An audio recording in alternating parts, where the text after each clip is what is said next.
think the hardest question a man will ever ask themselves is, what do I do with my life? And before we can even ask that question truthfully, we must first become men. But what is a man? Is it the cigar-smoking, womanizing lone wolf who doesn't take no for an answer?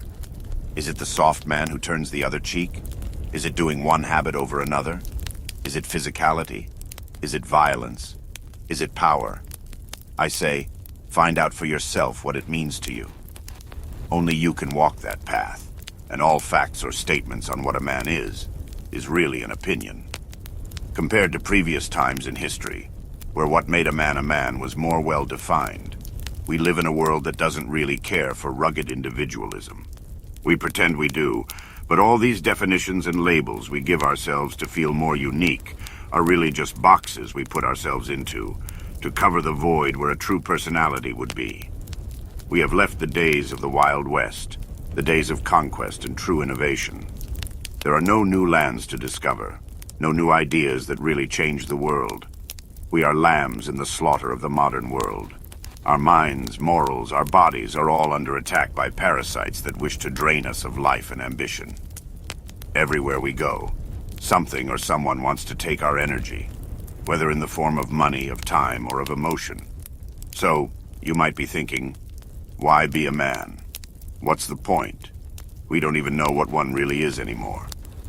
But if I ever had a definition for what it is to be a man, I'd say it is the acceptance of life. Waking up every morning, and despite all the reasons not to be honest, moral, or reasonable, one decides to do so anyways. Not because of reward, not because of praise. A man simply pushes forward towards a light from within. A light that can only be discovered by silence and contemplation. A light that can only be realized when you are surrounded by darkness. We cannot truly know ourselves until we are pushed up against a wall with no chance of escape, where the only option is confrontation with the self, where all the lies we tell ourselves lose effect, and nothing but the reality of what we are remains. It is through hardship, but also through love and joy that we forge our light, so that it may grow into a fire that burns within us in every waking moment. Reducing life to its bare nature is a form of alchemy itself. We transmute the coal we are given, and we attempt to make diamonds. A diamond's beauty and value is not because it is common, but because it is rare. Many people pretend to have changed, to be reformed, but true change and catharsis is the rarest gem of all. It takes grit, and it takes soul to withstand the waves of life and remain optimistic and moral. It is so easy to slip into darkness, and to never return. But it is within darkness, within sin and suffering, that we begin to crave the light. We begin to seek purpose and strength. We begin to develop humility and understanding. Some, however, will succumb to the darkness and never return. We see many people like this today. They are ruled by their shadow, ruled by anger and false justifications. They see oppression everywhere, they feel subjugated, they feel angry. But they have not learned one of the great lessons of life. That life is hard, and it is hard for everyone. No amount of money or luxury can save you from biology, from the elements, or from oneself. They fall into the illusion of happiness and safety being out there somewhere, never seeing they are the masters of their destiny and emotions. So I will ask you, what do you fight for? Illusion or truth? Truth is the essence of God. Deceit and lies are the agents of misfortune. Just as much as cold is the absence of heat, evil alone is simply the absence of God and thus truth. But how do we know truth? This is the hardest part. We all have the innocence of the child within, and because of this, we fall for the lies we are told and buy into dysfunctional behaviors and thoughts. Most people do what they do, not because of evil, but because of innocence. The desire to be protected, to be recognized, and to be safe in some form or another can bring about the horrors of man.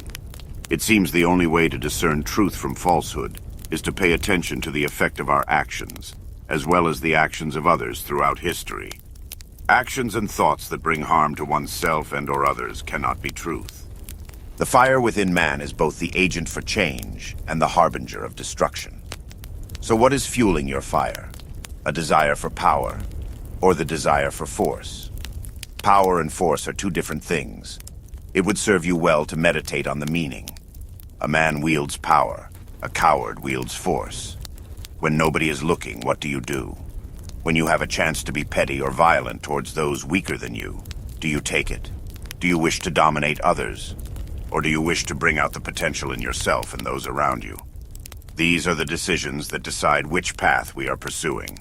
Power or force. All great men wield power. A power of character that is unmistakable when in the presence of. A person whose fingers are grazing the infinite. And a mind that flows with the rivers of time. Modern movies and music would convince you that a man is someone who hates and dominates, who seeks wealth of material above all else. Have you ever asked why?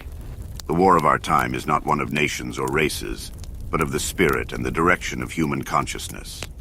It's not hard to see that some actions and feelings are higher and stronger than others. Joy is stronger than grief, and even anger is higher than shame. With an increase in the state of consciousness, we see that certain behaviors and feelings are more in line with truth, in line with progress, and in line with God. We live in a world that's consciousness is living in anger, envy, and guilt, and we can see the results of such levels of consciousness. This is why your attention is always needed, your outrage and opinion. Why sexuality is dangled in your face, violence and desire, choices and endless choices that don't really matter.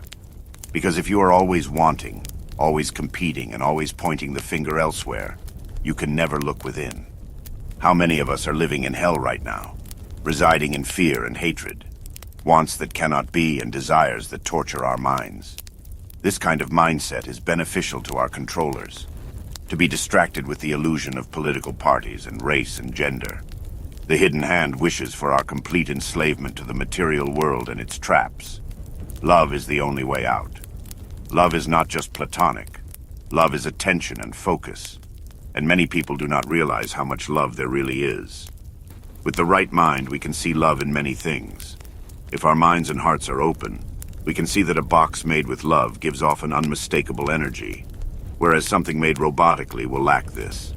All things give forth an intense aliveness, but those made and cared for with love give off an unmistakable aura. We have all felt the love of a pet, the kind words of a stranger, or the caring touch of another. It is in those moments we feel at peace, and feel the force that is love, that is God. It is never separate from you. It is always within.